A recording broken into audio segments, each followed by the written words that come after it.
Dans les vidéos précédentes, on a vu que la cryptographie moderne s'appuie à foison sur la création d'un secret W suivi de celle d'un problème X dont W est la solution.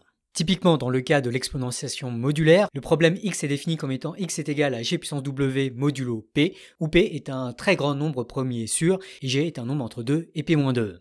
Dans le cas des courbes elliptiques, le problème X est le point X est égal à W fois G, où G est un point de la courbe elliptique et l'opération sous-jacente est l'opération de groupe commutatif des points de la courbe elliptique. Si tu pouvais utiliser des mots simples. Si vous ne comprenez pas ce que je viens de dire, et en particulier si vous ne voyez pas ce que sont les courbes elliptiques, eh bien ne nous en faites pas, ça ne nous sera en fait d'aucune utilité aujourd'hui. Ce qu'il est important de voir, c'est que si la création de ces problèmes est si utile à la cryptographie, c'est avant tout parce que dans les deux cas, le calcul de X est une fonction à sens unique. Il est facile à faire par n'importe quel citoyen muni d'un téléphone, mais même la NSA et son réseau d'espions et qui aurait à disposition tous les data centers et toutes les centrales nucléaires de la Terre, même une telle NSA sera incapable de défaire le problème. C'est puissant, hein? Mais ce n'est pas tout. Ces fonctions à sens unique ont aussi de très jolies propriétés algébriques, comme le fait que G puissance W fois G puissance V est égal à G puissance W plus V, ce qui revient à dire qu'on a là un morphisme de groupe, ou encore le fait que G puissance W puissance V est égal à G puissance V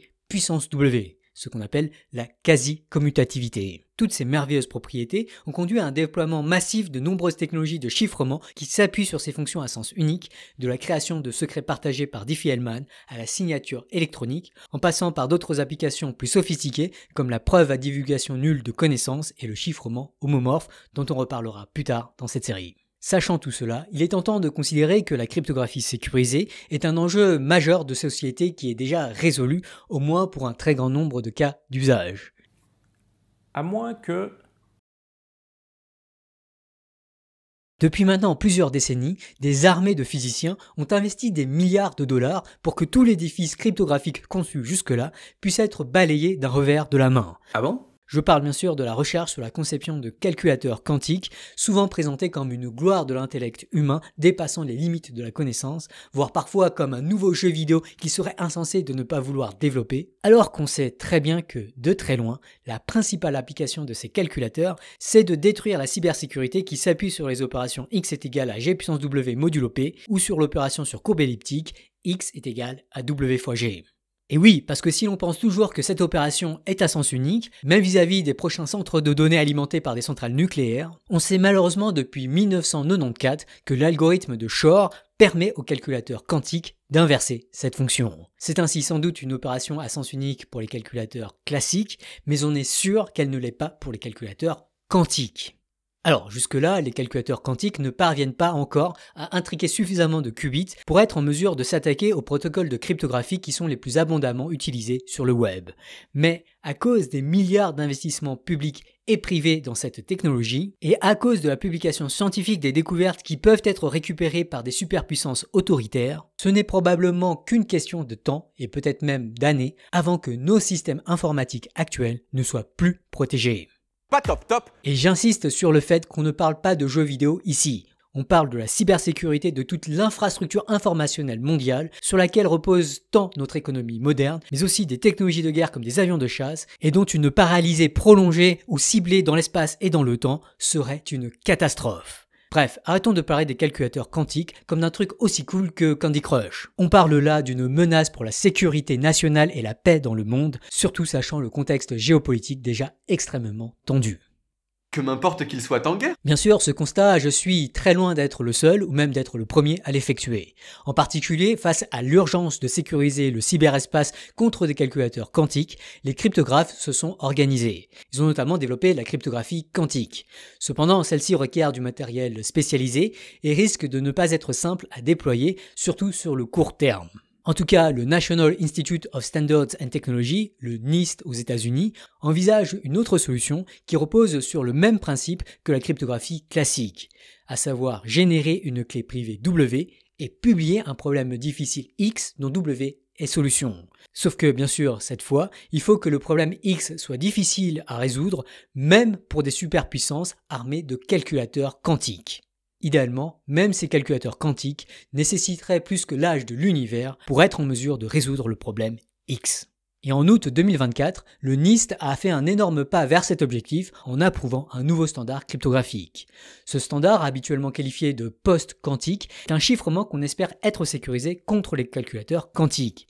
Et je dis bien on espère, car on ne dispose pas de garantie de sécurité. En particulier, les cryptographes restent bien moins confiants vis-à-vis de la sécurité de la cryptographie post-quantique contre les ordinateurs quantiques, qui ne sont confiants pour la sécurité de la cryptographie pré-quantique contre les ordinateurs classiques. Ou dit plus simplement, l'avènement des ordinateurs quantiques augmente nos préoccupations de cybersécurité, même dans l'hypothèse où on parviendrait à tout basculer au post-quantique du jour au lendemain, ce qui d'ailleurs est également très loin d'être gagné. En fait, quand en avril 2024, un chercheur chinois a partagé en préprint un article intitulé « Quantum Algorithms for Lattice Problems », la réaction n'a pas été un dédain pour un N+1 crack, à l'image du dédain justifié que reçoivent beaucoup de pseudo-cracks. Typiquement, j'ai des amis à la direction générale de l'armement qui m'ont raconté avoir vécu une semaine très difficile, occupés à rechercher une erreur quelque part dans les 60 pages de preuves de l'article. Le risque, c'est que les solutions les plus prometteuses de la cryptographie post-quantique venaient d'être toutes cassées par le chercheur chinois. Fort heureusement, 8 jours plus tard, une erreur fatale fut trouvée. Enfin, quand je dis heureusement, c'est pour la cybersécurité post-quantique, pas forcément pour le chercheur en question qui aura connu un sort qui n'est d'ailleurs pas sans rappeler celui d'un certain Gottlob Frege. Toujours est-il que, faute de mieux, le NIST a approuvé la cryptographie post-quantique que je vais donc pouvoir vous présenter maintenant. En fait, avant de vous présenter le post-quantique, je tiens à vous rappeler que la cybersécurité ne se réduit pas au chiffrement des données. Selon un sondage effectué le 20 mars dernier, l'écrasante majorité des Européens ont acquis une méfiance accrue envers les États-Unis et en particulier le gouvernement actuel. Sachant que la loi FISA et le Patriot Act permettent aux autorités américaines d'accéder à des données de non-américains stockées sur les territoires états-uniens, il y a urgence à investir dans une autonomie numérique.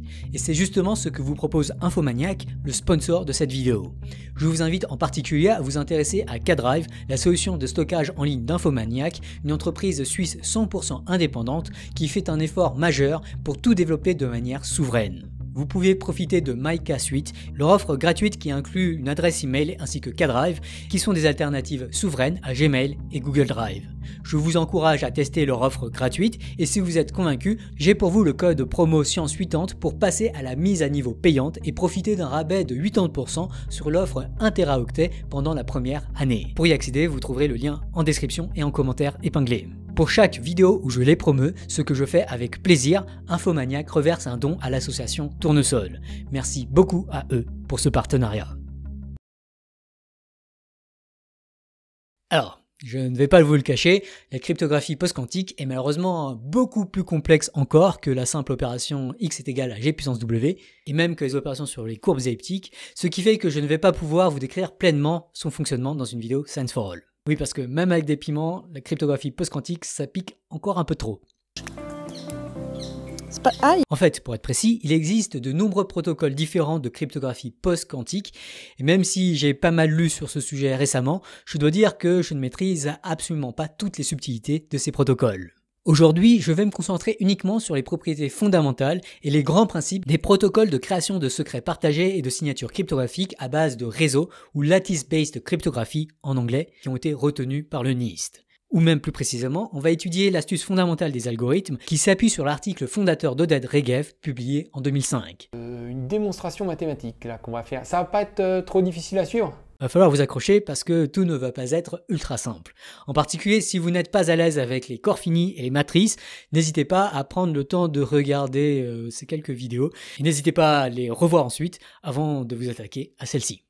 Et oui, un autre gros défaut de la cryptographie post-quantique, c'est que c'est beaucoup plus complexe à comprendre que la cryptographie classique, et donc beaucoup plus coûteux en termes de ressources humaines. Et d'ailleurs, c'est aussi bien plus coûteux en termes de taille mémoire, notamment en termes des clés et des signatures cryptographiques, même si, à l'inverse, on a réussi à avoir des chiffrements rapides en temps de calcul.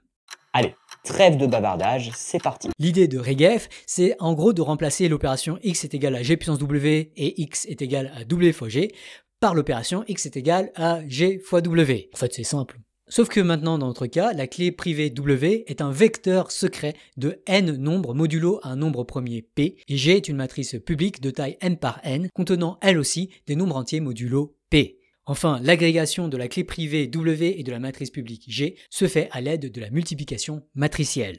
Et là, vous avez envie de me dire, d'accord, pourquoi pas, mais et alors? La beauté de cette opération, c'est que le calcul de x est égal à g fois w reste un morphisme de groupe, dans le sens où le problème associé à la somme des clés privées w et v est la somme des problèmes associés à ces clés. Autrement dit, on a g fois w plus v est égal à gw plus gv. On a donc l'une des 3 propriétés nécessaires pour concevoir des secrets partagés et des signatures cryptographiques. Par contre, la quasi-commutativité, elle, ne tient pas. Et oui, parce qu'il n'est pas clair a priori de voir comment utiliser x est égal à gw pour créer un problème à partir d'une autre clé v. En particulier, l'expression gw fois v n'a pas de sens car gw n'est pas une matrice comme g. Cependant, si vous connaissez l'algèbre linéaire, vous voyez peut-être une astuce pour néanmoins combiner gw et v. Et oui, si gw fois v n'a pas vraiment de sens, on peut par contre en donner à gw transpose v, à condition que v soit un vecteur de dimension m. En particulier, on obtient alors un nombre modulo p, qui n'est autre que gw transpose v, qui s'écrit aussi w transpose g transpose v, qui s'écrit aussi w transpose g transpose v. Comment ça ressemblait à de la quasi-commutativité? Eh bien, c'est précisément cette astuce qui est utilisée pour adapter Diffie-Hellman au post-quantique. Concrètement, tu fais comment? Alice va créer le problème xa est égal à g fois wa avec sa clé privée wa, et Bob va lui utiliser xb est égal à g transpose wb avec sa clé privée wb. Comme dans Diffie-Hellman, xa et xb vont alors être rendus publics. Dès lors, Alice et Bob pourront concevoir un secret partagé sous la forme de S est égal à XB transpose WA, qui est le calcul que Alice va effectuer, et de l'autre côté, on a S est égal à WB transpose XA, qui est le calcul que Bob va effectuer. Et oui, en développant ces expressions, on se rend compte que S n'est autre que WB transpose GWA. Autrement dit, on a créé le secret partagé en exploitant l'associativité de la multiplication matricielle, d'où on tire une sorte de quasi-commutativité de l'opération x est égal à GW, ou G transpose W. On a donc maintenant 2 des 3 propriétés nécessaires pour concevoir un socle d'une cryptographie, à savoir d'un côté l'homomorphisme de groupe et de l'autre côté la quasi-commutativité. Super ça. Il reste toutefois une 3e propriété à garantir et qui est aussi la plus importante, à savoir le fait que le calcul de x est égal à g fois w est à sens unique, si possible à sens unique, y compris contre des calculateurs quantiques. Et là, en fait, ça ne marche en fait clairement pas. La fonction qui calcule x est égal à gw à partir de w n'est en fait clairement pas à sens unique. Sachant x, on peut récupérer w en calculant w est égal à g-1 fois x. Alors, pour cela, il faut bien sûr réussir à inverser la matrice G, mais cela peut se faire très rapidement via l'algorithme de Gauss-Jordan, y compris avec des ordinateurs classiques. En fait, clairement, Regev s'est bien rendu compte de cela. Mais alors, quelle est l'astuce qu'il a utilisée pour sécuriser le protocole? J'ai juste envie de vomir. Eh bien, l'astuce de Regev, c'est d'ajouter volontairement des erreurs dans le calcul des informations rendues publiques, à savoir XA et XB.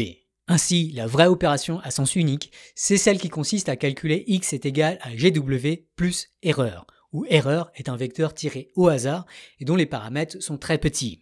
En fait, récupérer W à partir d'une telle équation avec des erreurs, y compris n'y arriver qu'avec une petite probabilité, donc cette probabilité n'est pas négligeable, c'est l'équivalent du problème du logarithme discret, mais pour des protocoles de cryptographie post-quantique. Dans le jargon, ce problème est appelé le problème de l'apprentissage avec des erreurs, ou Learning with Errors, LWE en anglais. Et ce qui peut paraître très perturbant pour les statisticiens parmi vous, c'est que résoudre l'équation x est égal à gw plus erreur, c'est en fait un problème de base du machine learning, dont j'avais parlé notamment dans une vieille vidéo. En fait, c'est tout bêtement le problème de la régression linéaire que Laplace avait déjà étudié il y a 2 siècles et demi. Laplace! Sauf que bien sûr, il y a un petit détail qui est en fait très important. Les solutions qu'on cherche doivent être des solutions en nombre entier modulo p. Et ça fait en particulier que les méthodes classiques, qui s'appuient sur la minimisation de la somme des carrés des erreurs, vont échouer. En particulier, c'est parce que la somme des carrés des erreurs n'est plus une fonction convexe. Bref, certes, il y a des ressemblances frappantes avec la régression linéaire, mais on pense néanmoins que contrairement à la régression linéaire classique, le problème LWE est lui difficile. On pense que la régression linéaire modulo P est beaucoup plus difficile que la régression linéaire dans les nombres réels. En fait et surtout, on pense, ou plutôt on espère que, y compris pour les superpuissances qui disposent de calculateurs quantiques, ce problème sera essentiellement impossible à résoudre en temps raisonnable. C'est en tout cas le pari que fait Regev dans son article original avec une note de bas de page qui dit « Si on me forçait à effectuer un pari, je dirais que la conjecture est vraie ». Ok, admettons que LWE soit difficile. Il y a maintenant toutefois d'autres problèmes. Parce qu'on a introduit des erreurs dans les calculs des données publiques XA et XB, les calculs de SA est égal à XB transpose WA et SB est égal à WB transpose XA ne vont plus coïncider. En effet, XB n'est plus exactement G transpose WB et surtout l'erreur qui a été introduite ne coïncide pas avec celle ajoutée à G fois WA pour obtenir XA. Les secrets sont maintenant bien secrets, mais ils ne sont plus partagés. Comment Regev a-t-il pu néanmoins exploiter cela pour construire une sorte de Diffie-Hellman? En fait, en développant les expressions, on se rend compte que SA est égal à WB transpose GWA plus WA transpose l'erreur ajoutée par B, alors que SB est égal à WB transpose GWA plus WB transpose l'erreur ajoutée par A. Et donc, la différence entre les deux est WA transpose erreur de B moins WB transpose erreur de A. Si les erreurs sont maintenant suffisamment faibles, même si SA et SB ne coïncident pas, il y a de bonnes chances que SA ne soit pas trop différent de SB. D'ailleurs, ça me permet de rajouter un petit détail. Pour garantir que le bruit WB transpose erreur soit petit, en plus d'exiger que les erreurs soient petites, on peut exiger que les clés WB sont également petites elles aussi. Rappelons que WB est un vecteur à m coordonnées modulo P. Pour garantir un petit WB, Regev propose d'exiger que les coordonnées de WB soient égales à 0 ou 1, choisir s'il est égal à 0 ou 1 au hasard. Ok, donc SA et SB sont proches, mais ils restent différents. Comment est-ce qu'on peut néanmoins exploiter cela pour établir une communication secrète entre Alice et Bob? Eh ben, je sais ce que vous en pensez. Faut qu'on parle. Ah là, le plus compliqué, c'est d'arriver à suivre le rythme. Bah oui. Le cerveau a changé. C'est rarement bon signe. Je m'attendais pas à ce que ce soit aussi intense. Bref. Eh bien, l'astuce de Regev, c'est d'être moins ambitieux qu'un partage d'un secret partagé complexe. En fait, on va simplement chercher à communiquer un seul bit secret et faire en sorte que ce bit sera très probablement partagé. On va même faire plus simple encore et permettre à Bob de choisir le bit secret partagé, puis à exploiter XA et XB pour envoyer ce bit secret à Alice.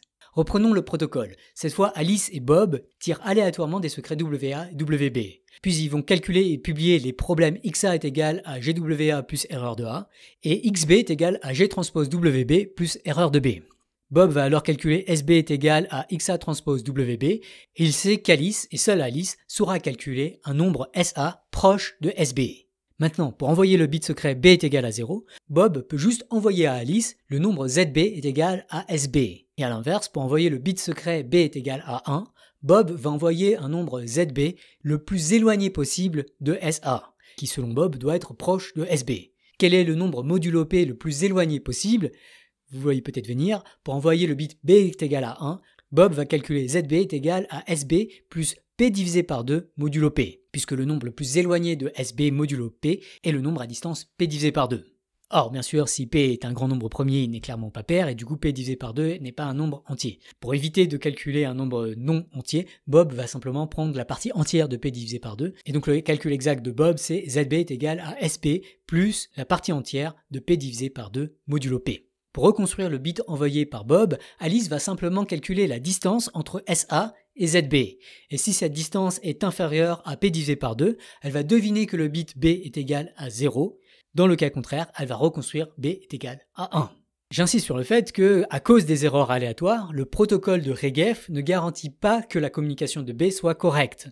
Il y a une tension entre ajouter suffisamment d'erreurs pour garantir que la construction est bien à sens unique, et donc protéger des attaquants qui auraient acquis la connaissance de XA, XB et ZB, et de l'autre côté rajouter trop d'erreurs, ce qui conduirait SB à trop souvent trop diverger de SA, et donc à des communications erronées du bit secret. Il faut malheureusement faire des mathématiques extrêmement poussées pour bien comprendre et optimiser ce compromis inévitable, en exploitant notamment par exemple des très grands nombres premiers P, même s'il ne faut pas non plus qu'ils soient trop grands pour ne pas trop ralentir les calculs.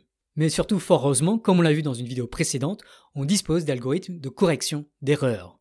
En particulier en répétant le protocole de Regev, c'est-à-dire notamment en tirant d'autres secrets WA et WB à chaque fois que l'on veut communiquer un bit secret, et en exploitant l'algorithme de Reed-Solomon dont on a parlé dans une vidéo précédente, des secrets partagés plus complexes peuvent être communiqués avec des probabilités d'erreur quasi nulles. Et ces clés secrètes partagées pourront ensuite être utilisées pour du chiffrement symétrique, comme ce dont on parlera la prochaine fois.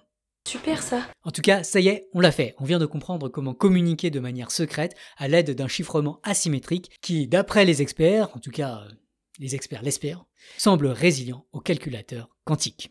C'est un tournant. Alors, en pratique, on peut obtenir des solutions plus efficaces en remplaçant les entiers modulo p par des polynômes à coefficient modulo p et avec des propriétés comme x puissance n qui se décomposent en un polynôme de moindre degré, un peu comme on l'a vu dans la vidéo sur les nombres imaginaires de l'informatique, ce qui permet d'adapter l'algorithme de Regef pour permettre directement l'envoi de plusieurs bits. Lorsque p est un nombre premier, l'ensemble de ces polynômes forme ce qu'on appelle un anneau fini. Et si p n'est pas premier, il forme un module, et cela suffit en fait à définir une méthode de chiffrement sécurisée, enfin, on pense. On cherche l'efficacité. Et du coup, on parle de module LWE à la place du problème LWE initialement défini par Regef. Et comme par ailleurs Regef a démontré des liens très proches entre LWE et les réseaux euclidiens, ce qu'on appelle lattice en anglais, on parle souvent de lattice-based cryptographie ou cryptographie à base de réseaux euclidiens. Mais pour aujourd'hui, je pense que ça suffit, je ne vais pas rentrer dans plus de détails. Ceci dit, si vous voulez en savoir plus, je vous recommande cette vidéo. Quoi qu'il en soit, en utilisant module LWE pour permettre à Bob d'envoyer à Alice une clé partagée de chiffrement symétrique, on obtient un mécanisme d'encapsulation de clés à base de LWE avec module, qui est typiquement lié au réseau euclidien. Eh bien, si je vous ai sorti tous ces gros mots, c'est surtout pour justifier le nom du protocole retenu par le NIST, qui n'est autre que Module Lattice Based Key Encapsulation Mechanism Standard. C'est limpide, non? Des protocoles de signature ont aussi été proposés. Rappelons qu'Alice peut émettre la clé publique X est égal à GW plus erreur à partir d'une clé privée W. On va toutefois complexifier légèrement l'équation en considérant une clé privée grand W qui est maintenant une matrice de taille n par k, ce qui donne une clé publique X qui est de taille m par k. On a donc maintenant X est égal à GW plus erreur, le tout maintenant avec des majuscules parce que ce sont des matrices. Je pensais que j'étais la première à y penser, mais bon, bref, ok. Pour signer un message M, Alice commence par prendre une fonction de hachage et calculer C est égal au H de M. Le HC est ensuite transformé en un vecteur grand C de dimension K modulo P. Ce qui importe vraiment, c'est que C se calcule directement de M via une fonction à sens unique. Et donc c'est une fonction à sens unique de M. Puis Alice peut signer le message M en publiant S est égal à WC. N'importe qui peut ensuite effectuer la vérification de la validité de la signature en calculant GS-XC qui est égal à GWC moins GWC moins erreur qui est donc égal à moins erreur. La signature est alors considérée valide si GS-XC est un petit vecteur. Alors là, je n'ai donné qu'une idée très grossière de la signature cryptographique post-quantique, qui s'appuie encore une fois sur l'associativité de la multiplication dans le calcul de GWC ainsi que sur l'homomorphisme de groupe. En particulier, le secret W peut être utilisé un coup à gauche pour révéler x moins erreur est égal à GW et un coup à droite pour révéler S est égal à WC. Mais bien sûr, dans la version que j'ai présentée, le protocole n'est pas sécurisé. À partir de S et C en particulier, il peut être possible de reconstruire W, au moins en partie. Pour sécuriser la signature post-quantique, il faut ajouter de nombreuses autres astuces, comme par exemple ajouter une erreur dans le calcul de S. Ça reste super difficile. En fait, le protocole Module Lattice Based Digital Signature Algorithm, retenu par le NIST pour la signature post-quantique, est nettement plus complexe que ce que j'ai présenté, même si son astuce fondamentale est bien l'associativité du calcul de GWC. On peut toutefois signaler le coût en espace mémoire de cette solution.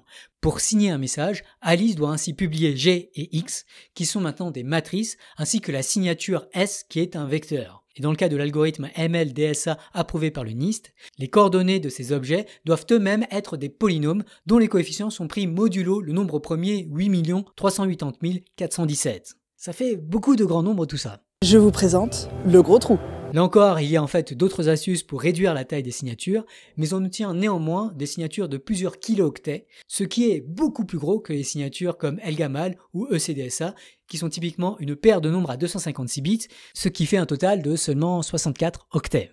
Ça fait beaucoup. Notez enfin que le NIST a approuvé un troisième protocole post-quantique appelé Stateless Hash-Based Digital Signature Algorithm ou SLH-DSA qui est une solution alternative de cryptographie post-quantique, cette fois fondée sur les arbres de Merkle dont on reparlera plus tard dans cette série. Mais la taille des signatures générées est alors encore plus grande et excède rapidement les dizaines de kilooctets. Ça semble être le tarif. Et en pratique, cette inflation de la taille des signatures, ça peut être extrêmement coûteux quand il faut valider beaucoup d'authentification de messages, comme c'est d'ailleurs le cas dans un de mes projets, où on a dû ruser pour obtenir un produit qui est néanmoins facile à utiliser pour les utilisateurs. Les calculateurs quantiques représentent une menace majeure pour la cybersécurité aujourd'hui, et plus il y aura une hype injustifiée à leur sujet, plus on verra des milliards de dollars d'investissement dans leur développement, et plus on se rapprochera du fameux Q-Day, ce jour où les calculateurs quantiques pourront s'attaquer à l'état de sécurité des systèmes d'information déployés à très grande échelle aujourd'hui. Alors bien sûr, il faut absolument se méfier des effets d'annonce. Non, contrairement à ce qui a pu être rapporté maladroitement par certains médias, la Chine n'a pas du tout cassé RSA. En l'occurrence, des chercheurs prétendent uniquement avoir cassé des versions ridiculement simplistes de la cryptographie. Cependant, il ne faut pas non plus tomber dans le travers inverse qui consiste à fermer les yeux devant ce développement technologique et imaginer que les calculateurs quantiques ne sont qu'une fantaisie de science-fiction. Leur développement ne cesse de progresser. Dès lors, il faut se préparer dès aujourd'hui pour éviter une catastrophe de cybersécurité dans le futur. D'autant que les attaquants collectent déjà massivement des données chiffrées par les protocoles actuels avec l'objectif de les déchiffrer aussitôt qu'un calculateur quantique suffisamment grand et fiable leur sera accessible. En particulier, ceci implique que même si on parvient à déployer la cryptographie post-quantique à grande échelle avant le Q-Day, ce qui est loin d'être gagné, et même si cette cryptographie post-quantique est effectivement résiliente aux calculateurs quantiques, promouvoir et glorifier l'informatique quantique aujourd'hui, c'est avancer le jour où des secrets industriels d'aujourd'hui seront découverts et ramener ce jour à une date où leur révélation aura davantage de conséquences que si cette révélation avait lieu dans un siècle.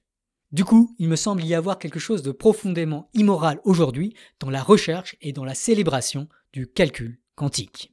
Je pense que tu vas te faire beaucoup d'amis avec cette vidéo.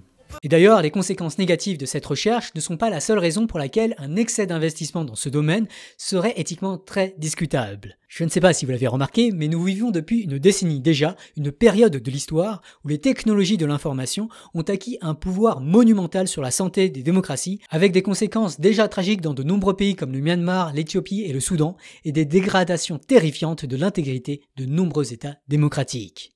Dans ce contexte, donner de l'argent public à de la recherche qui n'est clairement pas vouée à protéger la population, c'est exactement comme ignorer volontairement des urgences sociétales comme le changement climatique. Pour protéger les démocraties, nous avons désespérément besoin d'une recherche publique qui soit bien plus au service des démocraties. Or, les chercheurs aujourd'hui, y compris dans la fonction publique, sont encore sous une pression terrible à suivre la hype, plutôt qu'à travailler sur ce qui aura le plus de chances d'être d'intérêt général. Si vous pensez que la recherche publique doit être beaucoup plus alignée avec l'intérêt général, je vous invite en particulier à participer à notre projet Tournesol, cette plateforme collaborative qui vise à encourager la recherche sur une démocratie numérique.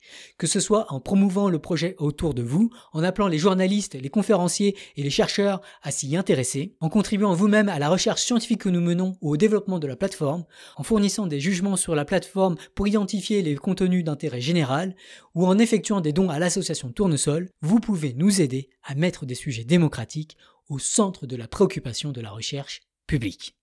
Merci beaucoup d'avance pour toute l'aide que vous pourrez nous fournir.